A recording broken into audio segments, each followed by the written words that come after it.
इत्तेज़ाज़ अहसन साहब ने मैं ज्वाइन किया है पाकिस्तान आईनी और कानूनी माहिर। इत्तेज़ाज़ अहसन साहब, जिस तरह ये सारा माहौल बना, उसके बाद हमने देखा इस्लामाबाद हाई कोर्ट का फैसला, वहाँ वारंट मुअत्तल होना, फिर लाहौर हाई कोर्ट में हिफाजती ज़मानत, आप इन पर क्या कहते हैं? आपका क्या इस पर लीगल ओपिनियन है? नहीं, जमानत हो जाना तो इतनी कोई अचंभे की बात नहीं है, और जमानत तो हो जानी चाहिए थी।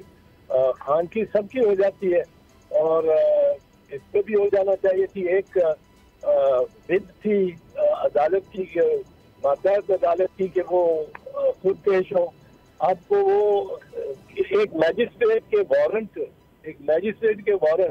और सबऑर्डिनेट कोर्ट के वारंट, वो इस तरह 400-500 पुलिस एहलकारों के फौजी दस्ता आ रहा है पुलिस का, और हर किस्म के हथियार से लैस, वो बंदूक भी, राइफलें भी रबर बुलेट्स वाली है, ये सब कुछ, और वो फायरिंग कर रहे हैं और टीयर गैस भी फेंक रहे हैं। हमारे घरों में भी, हमारा क्या ताल्लुक था उसके साथ? हमारे घरों में भी वो एक रेजिडेंशियल एरिया में आके इस तरह उन्होंने एक जंग का समा बना दिया। ये तो असल में हुकूमत की नाअहली और बदनीयती थी, क्योंकि देखना हुकूमत ये कभी सुना है कि एक आदमी के तामील कराने के लिए एक वारंट गिरफ्तारी चाहे हो, वो 500 नफरी लेके जा रहे हैं।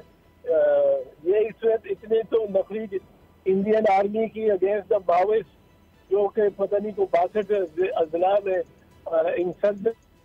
सुप्रीम कोर्ट के मंसूर अली शाह साहब जस्टिस एक ऑर्डर पास किया उनकी बेंच, और उस ऑर्डर के अंदर उन्होंने बड़ा क्लियर बता दिया कि जी बरियत की जो दरखास्तें हैं वो कब कब लगेंगी।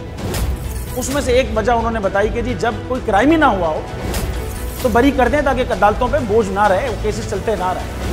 सुप्रीम कोर्ट ये मिसालें कब बनाएगा? ऐसे लोगों के खिलाफ जो इस तरह की एफआईआर काट रहे हैं, वैसे ऑफिसर्स, और ऐसे लोग जो इस तरह के केसेस को जजेस चला रहे हैं।